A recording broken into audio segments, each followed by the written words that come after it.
Creatinine যদি normal থাকে, ধরুন ইজিএফআর আপনার 95 রয়েছে বা 85 রয়েছে, 60-এর নিচে যতক্ষণ না যাচ্ছে ততক্ষণ আমরা বলতে পারি কেডিআইগোর মানে একদম গাইডলাইন আছে, কিডনির যে আমাদের যে গাইডলাইন, তাতে 60-এর নিচে যদি কনসিস্টেন্টলি থাকে আর এসিআর যদি 30-এর ওপর থাকে তবেই তার কিডনি ফেলিওর বলা হবে। এমনি একটা পেশেন্ট দেখুন, একটা তো খুব জিনিস থাকে, আপনি যদি খাবারের মধ্যে সল্ট জাতীয় জিনিসগুলো বেশি খান, সোডিয়াম, ওয়াটার, এগুলো এগুলোতে আপনার প্রেশার বাড়বে, তাহলে ওই চাপটা বাড়বে আর্টারির দেয়ালের উপরে, তাহলে ফিল্ট্রেশনটা বাড়বে, অলরেডি একটা ড্যামেজ রয়েছে আর্টারি, আপনি আরো যদি একটা পাইপ যদি লিক রয়েছে, সেই লিকের পাইপটা যদি জোরে জোরে দেয় তাহলে ছিঁড়ে যাবে না?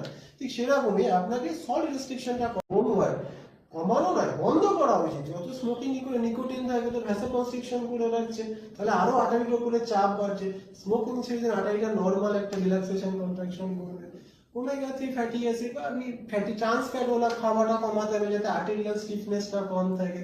একটু ফিজিক্যাল এক্সারসাইজ বাড়াতে হবে যাতে স্মুথ মাসেল গুলো অ্যাক্টিভ থাকে, আর্টেরিয়াল। এখন বলবো যে আগে এইগুলো কন্ট্রোল করুন, সুগার প্রেশার কন্ট্রোল করুন, স্মোকিং ছাড়ুন, কোলেস্ট্রল কমান, ফিজিক্যাল অ্যাক্টিভিটি বাড়ান, হ্যাঁ, ডায়েট গুলো অ্যাডজাস্ট করুন, তাহলে আমার মনে হয় কম্পাটিবিলিটি বেটার হবে। ঠিক আছে।